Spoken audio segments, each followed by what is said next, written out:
My name is Olivia. I'm a 30-year-old woman who loves numbers and planning. I have a good job and a stable life. People always said I was good with numbers. This skill has helped me a lot in life. But everything changed when I met Michael. I first saw Michael at a party. I don't usually go to parties, but my friend Sarah convinced me. "Come on, Olivia, you need to get out more," she had said. At the party, I was standing alone, holding a drink, when Michael walked up to me. He was tall and had a smile that made people feel at ease. "Hi, I'm Michael. I don't think we've met," he said, extending his hand. I shook his hand. "I'm Olivia." "So, Olivia, what brings you here?" he asked. I shrugged. "My friend dragged me here. I'm not much of a party person." "Neither am I," Michael laughed. "But sometimes it's good to get out of your comfort zone." We talked for a while. Michael was easy to talk to. He listened to me and made me laugh. He told me about his job at a local bookstore and his love for old movies. I told him about my job as an accountant and my love for puzzles. As the night went on, we found ourselves sitting away from the crowd, lost in our conversation. It was strange. We were so different, yet we connected so easily. When the party ended, Michael asked for my number. "I'd like to see you again, Olivia. Maybe we can go for coffee?" I hesitated, but then nodded. "Sure, that would be nice." We started seeing each other after that night. We went on dates, watched movies, and talked for hours. Michael was charming and kind. He made me feel special. But there was one thing that bothered me. Michael didn't plan much. He lived in the moment, which was the opposite of me. I love to plan everything. It made me feel in control. One day, I brought this up. "Michael, don't you think you should plan more? It's important to have a plan." Michael just smiled. "Olivia, I like the way I live. Planning is good, but sometimes you have to just go with the flow." I didn't understand it, but I liked him too much to argue. Months passed, and our relationship grew stronger. One evening, Michael took me to a quiet spot by the river. It was a beautiful night. The stars were out, and the air was fresh. "Olivia," Michael said, turning to me, "I love you. I know we're different, but I think that's what makes us special. Will you marry me?" I was shocked. Marriage was a big step, but looking into Michael's eyes, I saw sincerity and love. "Yes, Michael, I'll marry you," I said, and that's how my life took a turn. I, Olivia, the woman who loved numbers and planning, was going to marry Michael, the charming, easygoing man who lived in the moment. It was unexpected, but sometimes life is like that. It surprises you when you least expect it. When Michael and I decided to get married, I imagined a small wedding, just close family and friends, a simple ceremony, and maybe a dinner afterward. But things didn't go as I had imagined. We met each other's parents to share the news. My parents liked Michael right away. "He's a simple, honest man," my dad said, shaking Michael's hand. Michael's parents, on the other hand, seemed relieved. "It's good you found someone serious," his mom, Margaret, said with a sigh. As we started planning the wedding, Michael and I sat down with our parents. "I was thinking of a small wedding," I began, looking at Michael for support. He nodded in agreement, but Margaret had other ideas. "Oh no, dear. Michael is our only son. We must have a big wedding. All our friends and family should come. It needs to be grand." I tried to protest, but Margaret, that's not what we want. Michael, however, didn't support me. "Mom knows best, Olivia. Let's do what she wants." So the wedding planning began. It was nothing like what I had wanted. The guest list kept growing. Strangers I had never met were invited. The venue was huge, the decorations were extravagant, and everything was over the top. One day, while tasting cakes, I tried to talk to Michael. "This is too much, Michael. This isn't what we wanted." But Michael just shrugged. "It's just one day, Olivia. Let's make everyone happy." The wedding day arrived. I stood in a dressing room, wearing a dress that was too big and too fancy. Sarah was there, trying to cheer me up. "You look beautiful, Olivia." I forced a smile. "Thanks, Sarah. I just wish this was different." As I walked down the aisle, I saw so many faces, most of which I didn't recognize. The ceremony was a blur. I said, "I do," but my heart was heavy. The reception was even worse.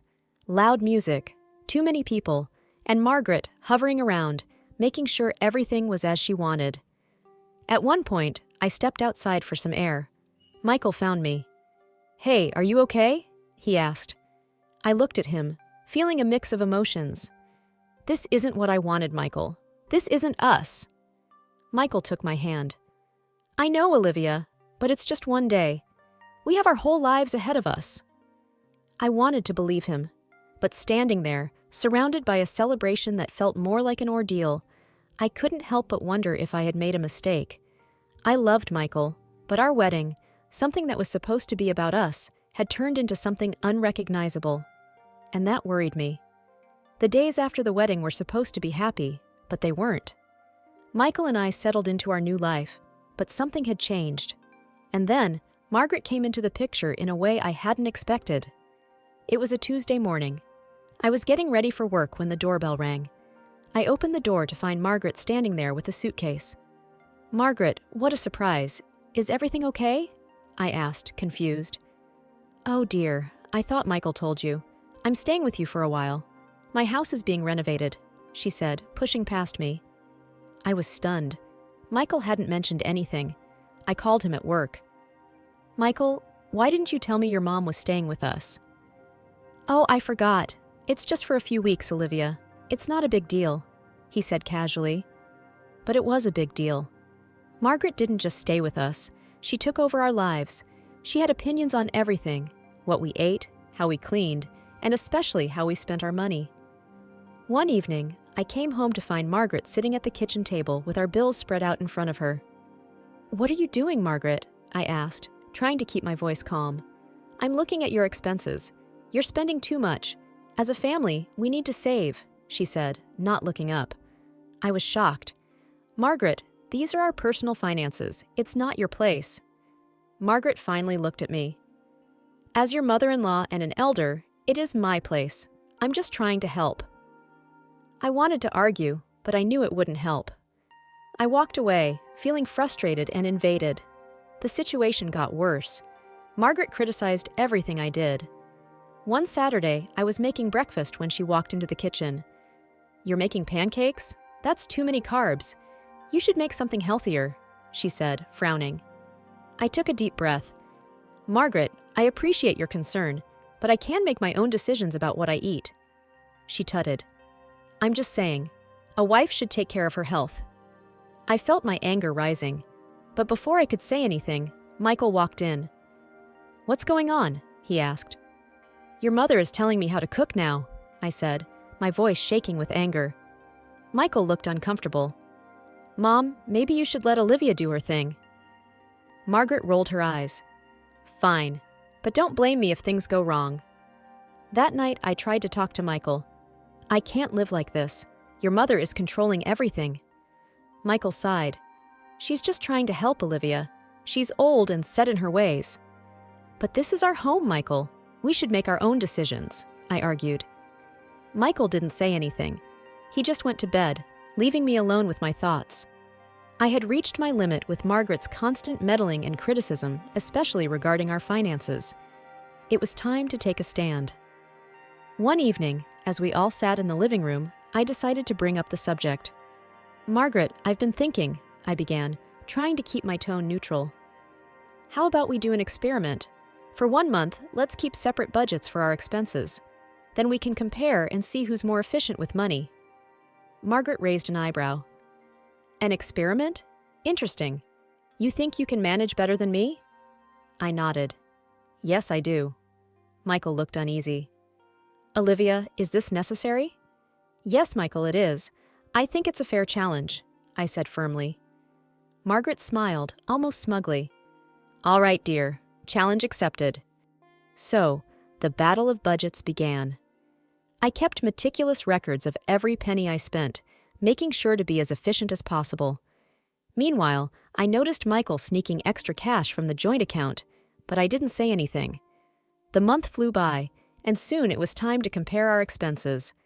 We sat down at the dining table, each with our records. "Let's see what you've got, Olivia," Margaret said, a confident smile on her face. I laid out my documents, showing every transaction and bill. "As you can see, I've managed to save quite a bit this month, even with all the regular expenses." Margaret looked over the papers, her smile fading slightly. Not bad, but let's see what Michael has. Michael cleared his throat. Well, I didn't spend much. Just the usual stuff. I decided it was time to reveal what I knew. Michael, what about the extra money you took from our joint account? Michael's face turned red. I needed it for some personal things. I pulled out the bank statements from the joint account. Here's the proof. Your spending was higher than mine this month. Margaret's face was a mix of surprise and anger. Michael, you lied? Why? Michael didn't have an answer. He just looked down, embarrassed. I turned to Margaret. As you can see, I'm quite capable of managing our finances efficiently. Margaret was silent for a moment. Then she looked up, her expression hard. Fine, you've made your point. But this doesn't change anything. I still believe I know what's best for this family. I let out a sigh. It was a small victory, but I knew the battle was far from over. Margaret's control over our lives was still a problem, and Michael's lack of support was even more concerning. But at least I had proven my point. I was good with numbers, and I knew how to manage money. It was a start, but I knew there were more challenges ahead. The air was tense after the budget challenge. Margaret's attitude towards me hadn't improved, and Michael was still avoiding any confrontation. I knew something had to give, and soon it did, but not in the way I expected. It was a Saturday morning, and I was in the kitchen making coffee when Margaret walked in, her expression stern. Olivia, we need to talk, she said, her voice sharp. I turned to face her. Okay, Margaret, what's on your mind? It's about your attitude towards money. You're too controlling, too greedy. It's not healthy, she accused. I was taken aback. Greedy? Margaret, I'm just trying to be responsible with our finances. Margaret shook her head. No, you're hoarding. You don't want to share. You don't understand what it means to be part of a family. I felt my frustration rising. That's not true. I work hard for my money, and I think it's fair to want to manage it wisely. Before I could say more, Michael walked in. What's going on? Your wife, Margaret said, turning to him. She's too obsessed with money. It's not right. Michael looked at me, then at his mother. Olivia, maybe you should ease up a bit. Mom has a point. I couldn't believe what I was hearing. Michael, you're taking her side? After all the evidence I showed you? Michael shrugged. I just think we should all get along. That was the last straw. I stormed out of the kitchen and went to our home office. I pulled out the documents I had been keeping, proof of all the money Michael had been giving to Margaret without my knowledge. I gathered everything and went back to the kitchen. Okay, you want to talk about money? Let's talk, I said, my voice steady but firm. I laid out the documents on the table. Bank statements, receipts, everything. Here's proof of all the money Michael has been giving you, Margaret, most of it from my earnings. Margaret's face turned red. That's none of your business. He's my son, and he's helping his mother. I looked at Michael.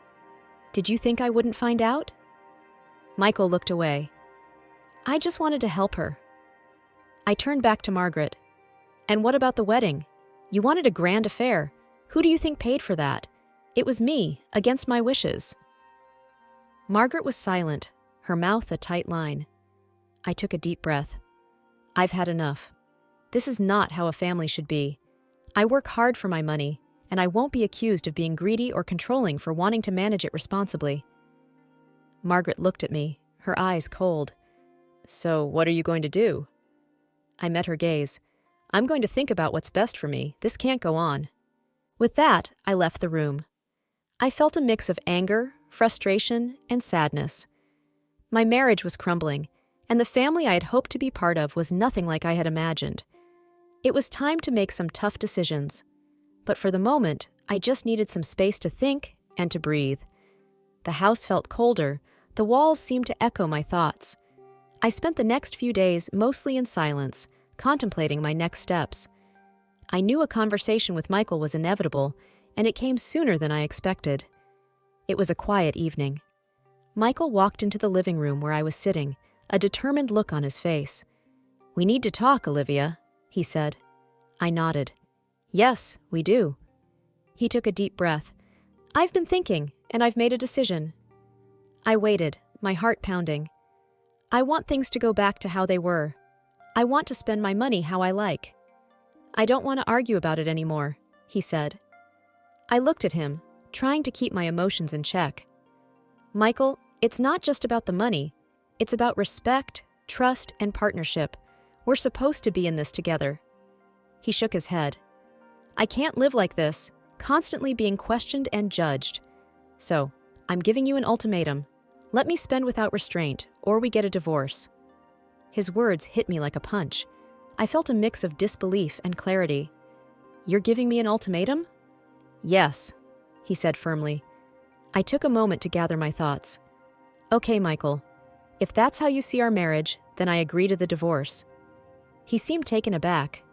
You agree? Just like that? I stood up, feeling a sense of resolve. Yes, just like that. I won't be part of a marriage where my partner doesn't respect me or our future together.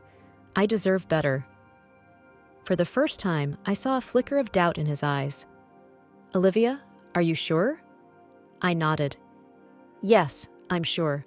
I want a partner who stands with me, not against me. And clearly, that's not you. Michael didn't say anything more. He just turned and left the room. I sat back down, feeling a strange mix of sadness and relief. The path ahead wouldn't be easy, but for the first time in a long while, I felt like I was taking control of my life. The ultimatum was meant to corner me, but instead, it had set me free. The house felt different after Michael left, quiet, empty, but it was a space I was ready to reclaim. I began by reorganizing, rearranging furniture, and redecorating. It was therapeutic, a way of wiping the slate clean. One evening, while sorting through old photographs, my phone rang. It was Sarah, a dear friend I hadn't seen in months. Olivia, how are you holding up? Sarah's voice was warm, laced with concern. I'm managing, Sarah. Just taking it one day at a time, I replied. I can't believe Michael did that. And his mom? I never trusted her, Sarah added. I let out a soft laugh. You and me both. But it's over now. I'm focusing on what's ahead. You're so strong, Olivia. Hey, why don't we catch up soon? It's been too long, Sarah suggested. That sounds perfect. Let's do it. I agreed, feeling a flicker of excitement. We met the next evening at a cozy cafe, a place brimming with memories. Sarah's presence was comforting, a reminder of life beyond my recent troubles. Olivia, I'm so proud of you. You're handling this like a champ, Sarah said as we sipped our coffee. I shrugged modestly. I don't have a choice, Sarah. I refuse to let this break me. You're amazing. Remember, I'm always here if you need anything, she said, squeezing my hand across the table. I smiled genuinely. Thank you, Sarah. That means the world to me. Life gradually regained its rhythm. I reconnected with friends, found solace in quiet evenings with books, and poured myself into my work. I was rediscovering myself, piece by piece. Then one day, out of the blue, my phone rang. It was Michael. Olivia, I want to apologize. Can we talk? His voice was unsteady. I hesitated, but answered, Go ahead, Michael. I was wrong, terribly wrong. Living with my mom, it's impossible. She's never satisfied, and I can't keep up with her demands. I don't have enough money. I need to come back home, Olivia, he pleaded. I took a deep breath, steadying my voice. Michael, I accepted your apology, but it changes nothing. We had our time, and it's over now. I've moved on. Olivia, please, I cut him off. No, Michael. This is my life, and I'm not going back to how things were. Take care of yourself. Hanging up, I felt a surge of empowerment. I had picked up the pieces of my shattered life, and I wasn't about to scatter them again. I was whole, on my own, and that was all I needed. Months had passed since the divorce finalized, and each day felt like a step forward. The journey hadn't been easy, but it was mine, and I cherished every bit of it. My life had taken a turn, but I was in control now, steering it in a direction that felt right. One afternoon, as I sat in my office crunching numbers, my phone buzzed. It was a text from my dad. Hey, Liv, how about dinner tonight?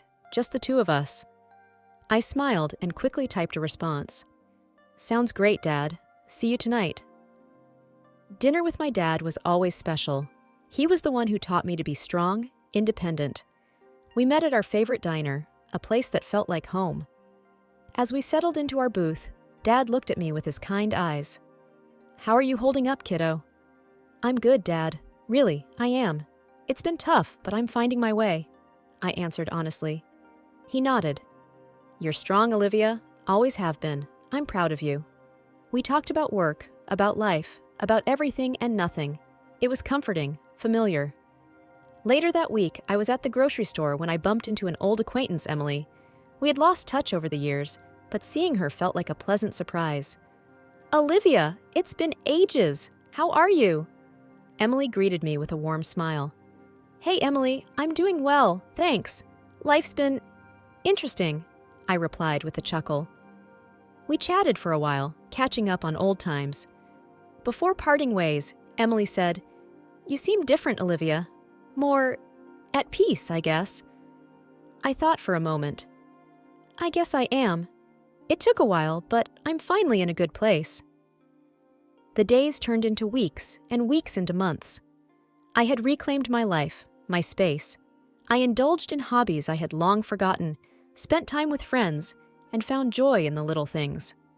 One evening, as I sat on my porch, sipping tea and watching the sunset, my neighbor, Mrs. Thompson, walked by. She was an elderly lady, always kind and observant. Good evening, Olivia. You seem happy these days, she remarked, leaning on her walking stick. I smiled at her. Good evening, Mrs. Thompson. Yes, I am happy. It took some time, but I'm there.